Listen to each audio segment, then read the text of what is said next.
A great way to observe the health of a nation is to follow its currency, because the currency is just a physical reflection of people's faith in the leadership of that nation and its future. Are the decisions you're making today going to strengthen your chances to survive or not?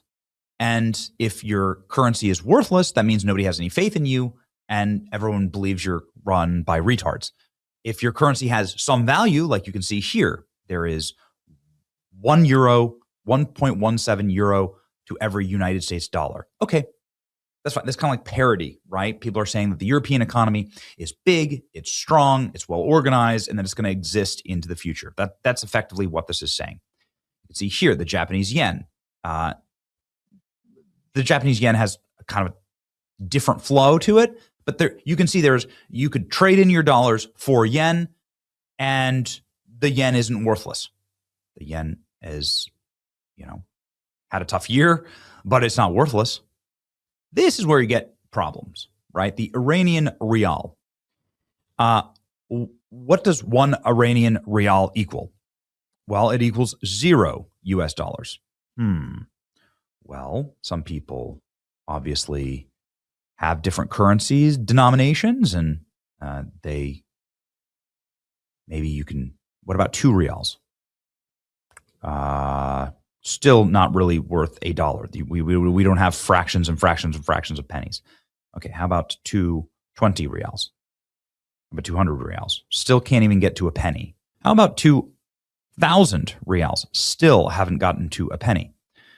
How about 20,000 rials? Okay, now we've gotten a cent. You could technically say 1 cent. 20,000 rials. 200,000 rials is 15 cents. 200,000 of their dollars. And here we go, 2 million. So you have to have 2 million Iranian dollars to get a dollar, a single American dollar. Which, by the way, there's no dollar menu anymore. You couldn't even bring that. You couldn't bring 2 million Iranian rials into McDonald's right now and get any item. Maybe get a soft drink. It's not great. It's actually not good at all. It means that the currency is completely worthless, that Iran is being ground to powder. By the way, it was 70. The US. I mean, listen, the Iranian rial was stronger than the Japanese yen is today at the time of the Iranian Revolution in 1980, when the Islamists took over. Look at what they've done to this nation. They've decimated it. And the only reason that rial is worth anything at all, that it's not like zero, like flatline zero, is because of Iranian oil. But Iranian oil is not able to flow anymore. And so this is, of course, driving the grind of this even more worthless currency through the center of the earth. Reuters reporting the U.S. blockade is squeezing Iran's oil trade with China, sharply reducing all available cargoes, pushing the prices higher. Iranian crude is floating storage outside of the blockade zone, about 150 million to 80 million barrels. China's imports of Iranian oil have dropped precipitously. Some Iranian crude, normally sold at a discount, is now being offered for $2 a barrel. And they say virtually no new Iranian supply is available for late September delivery.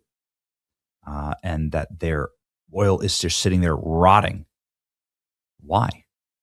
Chinese independent refineries are increasingly looking for Iraqi, Russian, and Brazilian crude to fill the gap. That's because the U.S. military is winning the Battle of Hormuz. I know it seems like a silly thing to say. I know it cuts potentially against narratives that you might see on social media, but President Trump does in fact control the Strait of Hormuz. Not only has Iran horribly misplayed their hand here, instead of waiting for Khomeini's vision of a massive missile shield, nuclear weapons, terror proxy networks, to flex their Hormuz card, they just went out and said it. No, the Strait of Hormuz, we're going to close it. Okay, well, here's the Secretary of Energy saying that we shipped 15 million barrels out today through the Strait of Hormuz. Combined with pipelines, that means 20 million barrels, 7-day average of oil leaving the strait. 8 million barrels a day. Make no mistake, thanks to the U.S. Navy, oil is flowing. 660 million barrels of oil has been taken out of the Strait of Hormuz, which is what's leading to Iran's president, the guy who used to be in charge of the IRGC, to say we have to end this war. We have to end the war. Iran's president said we have to end the months-long war with the United States, arguing that Tehran should move towards peace while it remains in a position of strength. Better that we bring the war to an end now when we are in a position of power and dignity. The whole world acknowledges our victory. Okay. Again, this isn't some like loser. Here he is with the Ayatollah. This isn't some like guy who doesn't have, he has like the Soleimani ring on, right? This isn't some nobody. This is a dude who was in charge of Iran's entire military. He defended the U.S.-Iranian memorandum as a major achievement, saying it contained terms amounting to no terms amounting to an Iranian surrender, while pointing out the U.S. targeting Iranian schools, hospitals, and infrastructure during the war. He says diplomacy should bring the conflict to a close. Now, this is what we're seeing. And we're seeing it because President Trump does, in fact, control the Strait of Hormuz. Warnings from senior Iranian officials about the cost of prolonging the war are increasingly converging Washington's central pressure point, whether Iran can economically sustain the conflict. So they're sitting here trying to drive up oil prices. I hate it.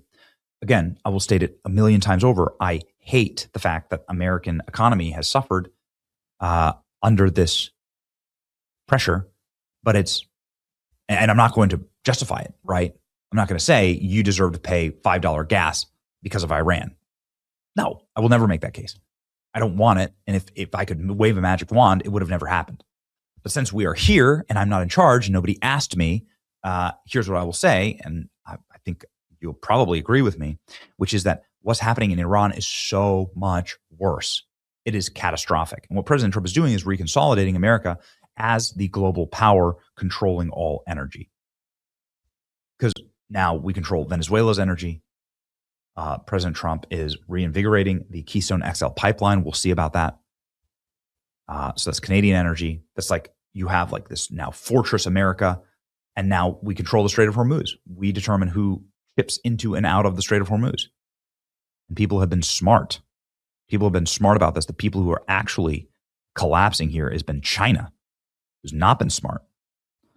China's effectively been decimated by this because they were the only buyer of Iranian oil. The stealth operation to transport oil through Hormuz is very cool.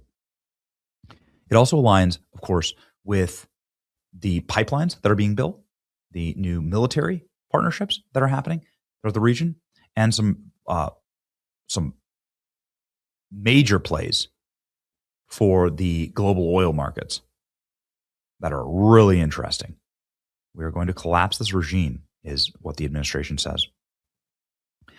And that is exactly what's happening. And the Iranian Republic, I mean, the Iranian Republic is saying you win. And part of the reason why we win is that well, as President Trump famously says, you don't have the cards. You literally don't have the currency. So, like, how painful is this going to get?